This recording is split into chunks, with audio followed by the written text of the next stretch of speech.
ਇੱਕ ਖਬਰ ਜਿਹੜੀ ਹੈ ਸਵੇਰੇ ਉਹ ਟ੍ਰੈਂਡ ਕਰ ਰਹੀ ਸੀ ਲਗਾਤਾਰ ਸਵੇਰੇ ਬੜੀ ਇੱਕ ਦਰਦਨਾਕ ਜਿਹੜੀ ਘਟਨਾ ਵਾਪਰੀ ਸੀਗੀ ਕਿ ਇੱਕ ਡਿਪਟੀ ਜਿਹੜੇ ਸੀਗਾ ਉਹਦਾ ਕਤਲ ਕਰ ਦਿੱਤਾ ਗਿਆ ਸੀ। ਹੁਣ ਉਸ ਮਾਮਲੇ ਦੇ ਵਿੱਚ ਸਵੈ ਟੀਮ ਹੈ ਜਿਹੜੀ ਉਹਨਾਂ ਨੇ 29 ਸਾਲਾ ਕੇਵਿਨ ਸੈਲਜ਼ਰ ਨੂੰ ਜਿਹੜਾ ਉਹ ਗ੍ਰਿਫਤਾਰ ਕੀਤਾ ਸ਼ੱਕ ਦੇ ਆਧਾਰ ਤੇ। ਇਹਨੂੰ ਮੰਨਿਆ ਜਾ ਰਿਹਾ ਕਿ ਸ਼ੈਰਿਫ ਦੇ ਡਿਪਟੀ ਦੇ ਕਤਲ ਦੇ ਲਈ ਇਹ ਜ਼ਿੰਮੇਵਾਰ ਹੈ ਤੇ ਆਰਡਜ਼ ਲੌਂਗ ਸਟੈਂਡ ਆਫ ਦੱਸਿਆ ਗਿਆ ਕਿ ਕਈ ਘੰਟਿਆਂ ਦੀ ਮੁਸ਼ੱਕਤ ਤੋਂ ਬਾਅਦ ਇਸ ਨੂੰ ਜਿਹੜਾ ਉਹ ਹਿਰਾਸਤ ਦੇ ਵਿੱਚ ਲਿਆ ਗਿਆ, ਗ੍ਰਿਫਤਾਰ ਕੀਤਾ ਗਿਆ ਤੇ ਇਹ ਕੈਲੀਫੋਰਨੀਆ ਦੇ ਪਾਲਮਡੇਲ ਇਲਾਕੇ ਦੇ ਵਿੱਚੋਂ ਇਹਨੂੰ ਚੱਕਿਆ ਗਿਆ।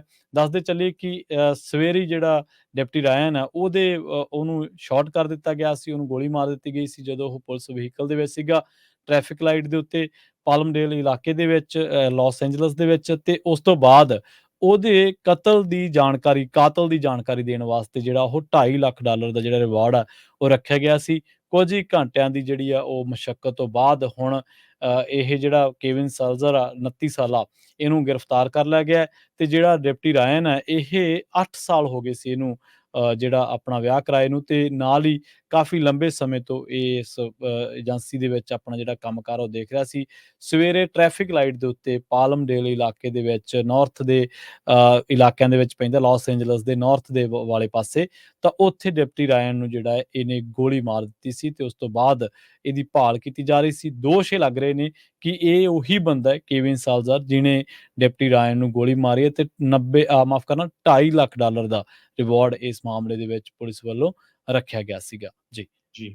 ਸੋ ਡਿਪਟੀ ਰਾਇਨ 3 ਜਨਰੇਸ਼ਨਾਂ ਤੋਂ ਪੁਲਿਸ ਦੇ ਵਿੱਚ ਆ। ਉਹਨਾਂ ਦਾ ਫਾਦਰ ਵੀ ਸ਼ੈਰਿਫ ਸੀ ਤੇ ਉਹਨਾਂ ਦਾ ਗ੍ਰੈਂਡਫਾਦਰ ਵੀ ਜੀ ਸ਼ੈਰਿਫ ਦੇ ਵਿੱਚ ਸੀ। ਸੋ ਬਹੁਤ ਹੀ ਮਾੜੀ ਖਬਰ ਜਿਹੜੀ ਲਾਸ ਐਂਜਲਸ ਤੋਂ ਆਈ ਹੈਗੀ ਆ। ਇੱਕ ਖਬਰ ਜਿਹੜੀ ਹੈ ਸਵੇਰੇ ਉਹ ਟ੍ਰੈਂਡ ਕਰ ਰਹੀ ਸੀ ਲਗਾਤਾਰ ਸਵੇਰੇ ਬੜੀ ਇੱਕ ਦਰਦਨਾਕ ਜਿਹੜੀ ਘਟਨਾ ਵਾਪਰੀ ਸੀਗੀ ਕਿ ਇੱਕ ਡਿਪਟੀ ਜਿਹੜੇ ਸੀਗਾ ਉਹਦਾ ਕਤਲ ਕਰ ਦਿੱਤਾ ਗਿਆ ਸੀ। ਹੁਣ ਉਸ ਮਾਮਲੇ ਦੇ ਵਿੱਚ ਸਵੈ ਟੀਮ ਹੈ ਜਿਹੜੀ ਉਹਨਾਂ ਨੇ 29 ਸਾਲਾ ਕੇਵਿਨ ਸੈਲਜ਼ਰ ਨੂੰ ਜਿਹੜਾ ਉਹ ਗ੍ਰਿਫਤਾਰ ਕੀਤਾ ਸ਼ੱਕ ਦੇ ਆਧਾਰ ਤੇ। ਇਹਨੂੰ ਮੰਨਿਆ ਜਾ ਰਿਹਾ ਕਿ ਸ਼ੈਰਿਫ ਦੇ ਡਿਪਟੀ ਦੇ ਕਤਲ ਦੇ ਲਈ ਇਹ ਜ਼ਿੰਮੇਵਾਰ ਹੈ ਤੇ ਆਰਡਜ਼ ਲੌਂਗ ਸਟੈਂਡ ਆਫ ਦੱਸਿਆ ਗਿਆ ਕਿ ਕਈ ਘੰਟਿਆਂ ਦੀ ਮੁਸ਼ੱਕਤ ਤੋਂ ਬਾਅਦ ਇਸ ਨੂੰ ਜਿਹੜਾ ਉਹ ਹਿਰਾਸਤ ਦੇ ਵਿੱਚ ਲਿਆ ਗਿਆ, ਗ੍ਰਿਫਤਾਰ ਕੀਤਾ ਗਿਆ ਤੇ ਇਹ ਕੈਲੀਫੋਰਨੀਆ ਦੇ ਪਾਲਮਡੇਲ ਇਲਾਕੇ ਦੇ ਵਿੱਚੋਂ ਇਹਨੂੰ ਚੱਕਿਆ ਗਿਆ। ਦੱਸਦੇ ਚੱਲੀਏ ਕਿ ਸਵੇਰੇ ਹੀ ਜਿਹੜਾ ਡਿਪਟੀ ਰਾਇਨ ਆ ਉਹਨੂੰ ਸ਼ਾਟ ਕਰ ਦਿੱਤਾ ਗਿਆ ਸੀ, ਉਹਨੂੰ ਗੋਲੀ ਮਾਰ ਦਿੱਤੀ ਗਈ ਸੀ ਜਦੋਂ ਉਹ ਪੁਲਿਸ ਵਹੀਕਲ ਦੇ ਵਿੱਚ ਸੀਗਾ, ਟ੍ਰੈਫਿਕ ਲਾਈਟ ਦੇ ਉੱਤੇ ਪਾਲਮਡੇਲ ਇਲਾਕੇ ਦੇ ਵਿੱਚ ਲਾਸ ਐਂਜਲਸ ਦੇ ਵਿੱਚ। ਤੇ ਉਸ ਤੋਂ ਬਾਅਦ ਉਹਦੇ ਕਾਤਲ ਦੀ ਜਾਣਕਾਰੀ ਦੇਣ ਵਾਸਤੇ ਜਿਹੜਾ ਉਹ $2.5 ਲੱਖ ਦਾ ਜਿਹੜਾ ਰਿਵਾਰਡ ਆ ਉਹ ਰੱਖਿਆ ਗਿਆ ਸੀ। ਕੁਝ ਹੀ ਘੰਟਿਆਂ ਦੀ ਜਿਹੜੀ ਆ ਉਹ ਮੁਸ਼ੱਕਤ ਤੋਂ ਬਾਅਦ ਹੁਣ ਇਹ ਜਿਹੜਾ ਕੇਵਿਨ ਸੈਲਜ਼ਰ ਆ 29 ਸਾਲਾ, ਇਹਨੂੰ ਗ੍ਰਿਫਤਾਰ ਕਰ ਲਿਆ ਗਿਆ ਤੇ ਜਿਹੜਾ ਡਿਪਟੀ ਰਾਇਨ ਹੈ ਇਹ 8 ਸਾਲ ਹੋ ਗਏ ਸੀ ਇਹਨੂੰ ਜਿਹੜਾ ਆਪਣਾ ਵਿਆਹ ਕਰਾਏ ਨੂੰ ਤੇ ਨਾਲ ਹੀ ਕਾਫੀ ਲੰਬੇ ਸਮੇਂ ਤੋਂ ਇਸ ਏਜੰਸੀ ਦੇ ਵਿੱਚ ਆਪਣਾ ਜਿਹੜਾ ਕੰਮਕਾਰ ਉਹ ਦੇਖ ਰਿਹਾ ਸੀ।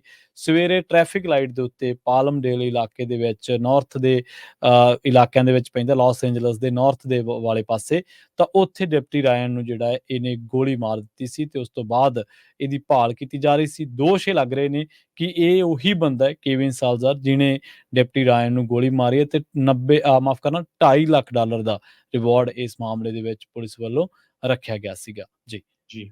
ਸੋ ਡਿਪਟੀ ਰਾਇਨ 3 ਜਨਰੇਸ਼ਨਾਂ ਤੋਂ ਪੁਲਿਸ ਦੇ ਵਿੱਚ ਆ। ਉਹਨਾਂ ਦਾ ਫਾਦਰ ਵੀ ਸ਼ੈਰਿਫ ਸੀ ਤੇ ਉਹਨਾਂ ਦਾ ਗ੍ਰੈਂਡਫਾਦਰ ਵੀ ਜੀ ਸ਼ੈਰਿਫ ਦੇ ਵਿੱਚ ਸੀ। ਸੋ ਬਹੁਤ ਹੀ ਮਾੜੀ ਖਬਰ ਜਿਹੜੀ ਲਾਸ ਐਂਜਲਸ ਤੋਂ ਆਈ ਹੈਗੀ ਆ।